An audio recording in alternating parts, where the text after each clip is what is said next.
Hello friends, welcome to our channel Aari today. இன்னைக்கு நம்மளோட சேனல்ல பிகினர்ஸ்க்கு யூஸ்ஃபுல்லான ஒரு டுட்டோரியல் பார்க்க போறோம். லோட் ஸ்டிச் எப்படி போடுறது அப்படினு பார்க்க போறோம். அதுவும் ஸ்ட்ரைட் லோட் எப்படி போடுறது அப்படினு பாத்துறலாம். லோட்ல உங்களுக்கு மூணு டைப் உண்டு. ஸ்ட்ரைட் லோட், டயகனல் லோட், அதுக்கு அப்புறமா எம்போஸ்ட் லோட். எம்போஸ்ட் லோட் அப்படினு வரும்போது உங்களுக்கு வந்து டபுள் கலர்ல வரும், சிங்கிள் கலர்ல வரும், ட்ரிபிள் கலர்ல போடலாம். இந்த மாதிரி நிறைய கலர்ஸ்ல வந்து நம்ம வந்து எம்போஸ்ட் லோட்லாம் போட முடியும். இப்போ வந்து நம்ம ஸ்ட்ரைட் லோட் மட்டும் எப்படி போடுறது அப்படினு பாத்து நீங்கள் வீட்டில் இருந்தே ஆன்லைனில் ஆரி எம்ப்ராய்டரி கற்றுக்கணும்னு ஆசைப்படுறீங்க அப்படின்னா நம்மளோட சேனல் மூலமாக நான் ஆன்லைன் ஆரி எம்ப்ராய்டரி கோர்ஸ் எடுத்துகிட்ருக்கேன். 1 month course 500 rupees, 4 month course வந்து 1000 rupeesக்கு எடுத்துகிட்ருக்கேன்.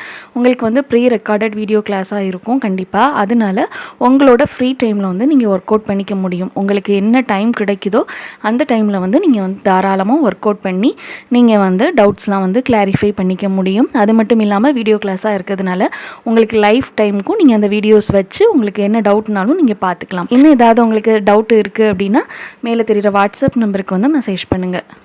இப்போ பாருங்கள், நான் லோட் போடுறதுக்கு அவுட்டர் லைனில் செயின் ஸ்டிச் வந்து போட்டு எடுத்திருக்கேன். ஒரு பாக்ஸ் டைப்பில் செயின் ஸ்டிச் போட்டிருக்கேன். செயின் ஸ்டிச் எதுக்காக போட்டிருக்கேன் அப்படின்னா நமக்கு வந்து லோடு வந்து ஈவனாக வரணும். சென்டரில் இருக்க லோடு வந்து நம்ம போடும்போது ஸ்ட்ரைட் லோடு வந்து ஈவனாக கிடைக்கணும், ஏறக்குறையே இருக்கக்கூடாது அப்படிங்கிறதுக்காக நான் சுற்றி வந்து செயின் ஸ்டிச் வந்து போட்டிருக்கேன்.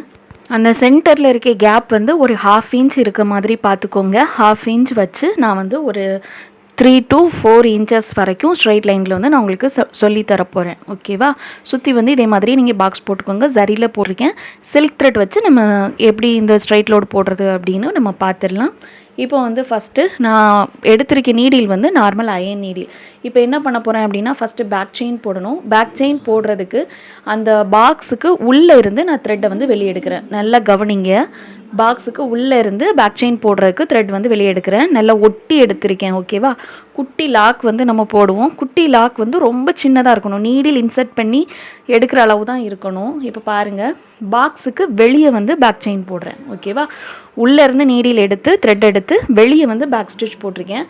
இப்போ அகெயின் உள்ளே ஒரு ஸ்டிச், வெளியே ஒரு லாக் ஸ்டிச். இந்த மாதிரி தான் நம்ம ஃபுல்லாக போட போகிறோம். இப்போ பாருங்கள், கரெக்டாக லாக் ஸ்டிச் வெளியே போடுறேன். லாங் செயின் வந்து பாக்ஸுக்கு உள்ளே போடுறேன். நீங்கள் வீடியோ கிளியராக பார்க்கும்போது உங்களுக்கு நல்லாவே புரியும். வீடியோ ஸ்கிப் பண்ணாமல் பாருங்கள். கண்டிப்பாக இந்த ஸ்டிச் வந்து ரொம்ப ரொம்ப முக்கியம். இது எதுக்கு யூஸ் பண்ணுவோம் அப்படின்னா ஒரு ஃப்ளவர் ஃபில்லிங்க்கு எடுத்துக்கலாம். அதுக்கப்புறமா எந்த ஒரு டிசைன் பார்க்குறீங்க அப்படின்னா அதில் ஃபில் பண்ணணும் அப்படின்னா தாராளமாக இந்த லோடு வந்து நம்ம யூஸ் பண்ணிக்கலாம். பாருங்கள், லாங் செயின் வந்து பாக்ஸுக்கு உள்ளே போடுறேன். குட்டி லாக் வந்து அந்த வெளியே போடுறேன். செயின் ஸ்டிச்சுக்கு வெளியே போடுறேன். நான் லாங் செயின் எங்கே போடுறேன், ஷார்ட் செயின் எங்கே போடுறேன் அப்படிங்கிறது நல்ல தெளிவாக தெரியணும். அப்படிங்கிறதுக்காக தான் அவுட்டர் லைனில் வந்து செயின் ஸ்டிச் வந்து நான் போட்டு எடுத்திருக்கேன். இந்த மாதிரி நீங்கள் வந்து ப்ராக்டிஸ் பண்ண வேண்டியது ரொம்ப ரொம்ப அவசியம். நிறைய ப்ராக்டிஸ் பண்ணணும். டிசைன்ஸ் எடுத்து கண்டிப்பாக ப்ராக்டிஸ் பண்ணணும். சில்க் த்ரெட் ஹேண்டில் பண்ணும்போது எப்போவும் ரொம்ப ஸ்மூத்தாக ஹேண்டில் பண்ணுங்கள். ரொம்ப டைட்டாக பிடிச்சி இழுத்தீங்க அப்படின்னா சென்டரில் உள்ள கிளாத் வந்து உங்களுக்கு ரொம்ப சுருக்கமாயிரும். ஓகேவா? ஒரு மாதிரி சுருக்கம் அந்த மாதிரி ஆயிரும். ஃபினிஷிங் வந்து நல்லா இருக்காது. நம்ம இந்த மாதிரி ஃபுல்லாக ஃபினிஷ் பண்ணிவிட்டு அவுட்டர் லைனில் zari thread, silk thread, beads கூட போட்டுக்கலாம். ஓகேவா? ரொம்ப டைம் எடுத்து பொறுமையாக பண்ணுங்கள். ரொம்ப அவசரப்பட்டீங்க அப்படின்னா சில்க் த்ரெட் கட் ஆகும். கை வந்து அதிகமாக வேர்க்காமல் பார்த்துக்கோங்க. சில்க் த்ரெட் ஹேண்டில் பண்ணும்போது கை வந்து ரொம்ப அதிகமாக வேர்க்குது அப்படின்னாலும் உங்களுக்கு சில்க் த்ரெட் வந்து அந்த ஈரம் பட்டு நமக்கு வந்து கண்டிப்பாக த்ரெட் வந்து கட் ஆகிட்டே இருக்கும். சரியாக வரலை அப்படின்னா நீடியில் சேஞ்ச் பண்ணி பாருங்கள். சில்க் த்ரெட்டை சேஞ்ச் பண்ணி பாருங்கள். இந்த மாதிரி ஏதாவது ஒன்று வந்து சேஞ்ச் பண்ணி பாருங்கள். உங்களுக்கு வந்து நல்ல வித்தியாசம் தெரியும். இதே ப்ராசஸ் தான், ஆனால் ஸ்ட்ரைட்டாக மட்டும் நம்ம வர மாதிரி பார்த்துக்கணும். கோணல் மானலாக டயக்னலாலாம் போட்டுறக்கூடாது. ஸ்ட்ரைட் லோடு அப்படின்னு வரும்போது ஸ்ட்ரைட்டாக வர மாதிரி பார்த்துக்கோங்க. ஓகேவா? இதுலேயே நம்ம டபுள் கலர் வேணாலும் யூஸ் பண்ணிக்கலாம். ஒரு 1/2 inch 1 inch மார்க் பண்ணிவிட்டு 1 inchக்கு ஒரு கலர், 1 inchக்கு ஒரு கலர், அந்த மாதிரி கூட போட்டுக்கலாம். நம்மளோட டிசைனுக்கு தகுந்த மாதிரி எல்லாமே நம்ம வந்து கஸ்டமைஸ் பண்ணிக்கலாம். ப்ராக்டிஸ் பண்ணும்போது சரி த்ரெட்லையும் ப்ராக்டிஸ் பண்ணுங்கள், சில்க் த்ரெட்லையும் ப்ராக்டிஸ் பண்ணணும். ஓகேவா? ஒரு 10 centimeter ஸ்ட்ரைட் லைனில் போட்டு இந்த மாதிரி சென்டரில் 1/2 inch வித்து வச்சு அவுட்டர் லைனில் சரி த்ரெட் போட்டுட்டு அதுக்கப்புறமா உள்ளே வந்து ஃபில் பண்ணுங்கள். கிளாத் எப்போவும் கொஞ்சம் டைட்டாக இருக்க மாதிரி பார்த்துக்கோங்க. டைட்டாக இருந்தால் தான் உங்களுக்கு வந்து ஒர்க் அவுட் பண்ணுறதுக்கு கம்ஃபர்டபுளாக இருக்கும். லூஸாக இருந்தது அப்படின்னா ஸ்டிச்சஸ் போட வந்து உங்களுக்கு ஃபினிஷிங் நல்லா வராது. கிளாத் ரொம்ப சுருக்கமாகிட்டே இருக்கும். அதனால கிளாத்தும் நல்லா டைட் பண்ணிக்கோங்க. உங்கள் கையை வச்சு கிளாத்தை வந்து அழுத்தக்கூடாது. உங்கள் நீடில் மட்டும்தான் கிளாத்தில் வந்து ஏறி இறங்கணுமே தவிர உங்களோட கை வந்து எந்த விதத்துலையும் கிளாத்தை வந்து டச் பண்ணக்கூடாது.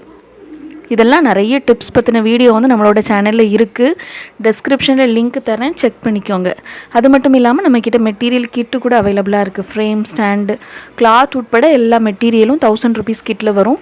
எக்ஸ்ட்ரா 160 மட்டும் ஷிப்பிங் சார்ஜஸ் வரும். அது தேவைனாலும் நீங்கள் வாங்கிக்கலாம். சேம் அது போல் ஃபுல்லாக போட்டு நார்மல் எண்ணாட் போட்டு ஃபினிஷ் பண்ணிட்டேன்.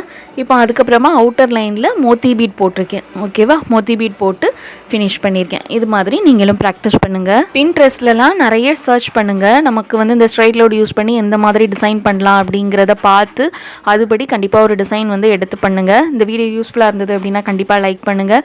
நெக்ஸ்ட் ஒரு சூப்பரான கிளாஸில் நம்ம வந்து மீட் பண்ணலாம். சேனலை சப்ஸ்கிரைப் பண்ணலைன்னா கண்டிப்பாக சப்ஸ்கிரைப் பண்ணி பக்கத்துலேயே இருக்க பெல் ஐக்கானை கிளிக் பண்ணிக்கோங்க. தேங்க்யூ.